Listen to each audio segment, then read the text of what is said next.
Brought to you by Penguin.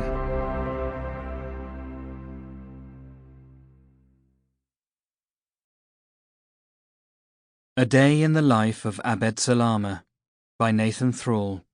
Read by Peter Ganim.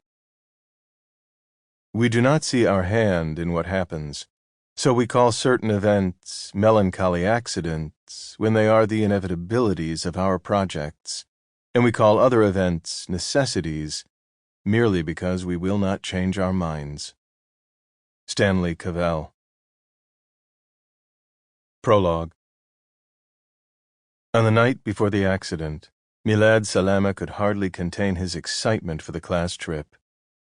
"Baba," he said, tugging at the arm of his father Abed, "I want to buy food for the picnic tomorrow."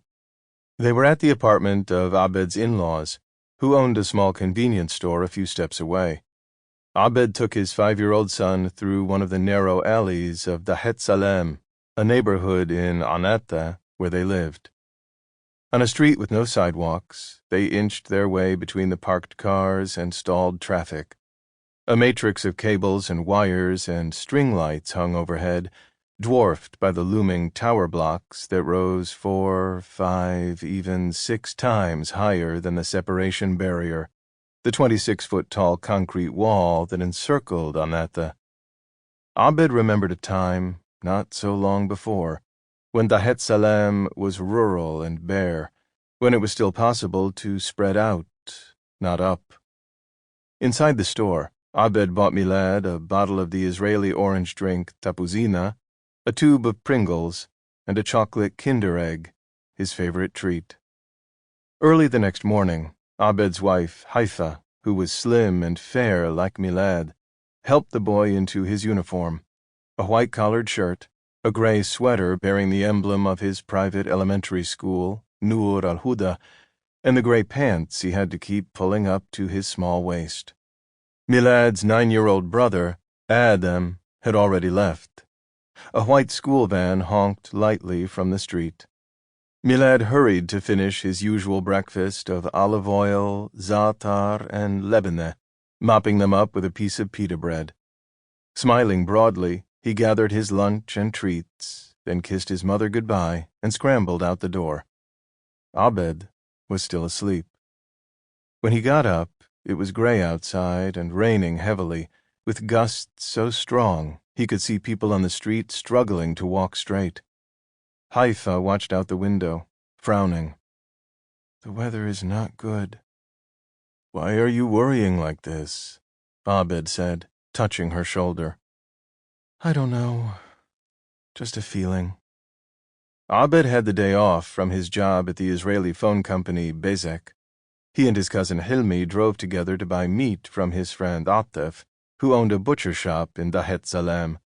Atef wasn't there, which was unusual. Abed asked one of the workers to check on him. Atef lived in a different part of Jerusalem, Kufr Aqab, a dense urban neighborhood of tall, unregulated, and haphazardly built apartment towers that, like Dahet Salem, was cut off from the rest of the city by a checkpoint and the wall. To avoid the daily traffic jams and the wait at the checkpoint that could last for hours, he took a circuitous route to work.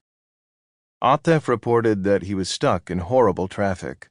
There appeared to be a collision ahead of him on the road between 2 checkpoints, one at the Kalandia refugee camp and the other at the village of Jab'a.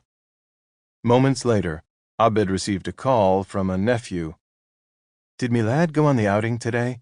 There was an accident with a school bus near Jab'a." Abed's stomach turned. He left the butcher shop with Hilmi and got into his cousin's silver Jeep.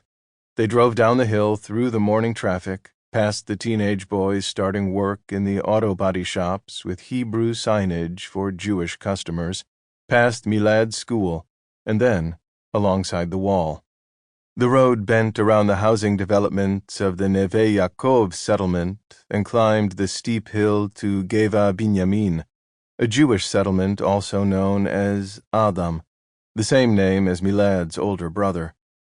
At the Adam Junction, soldiers were stopping cars from approaching the... Sample complete. Ready to continue?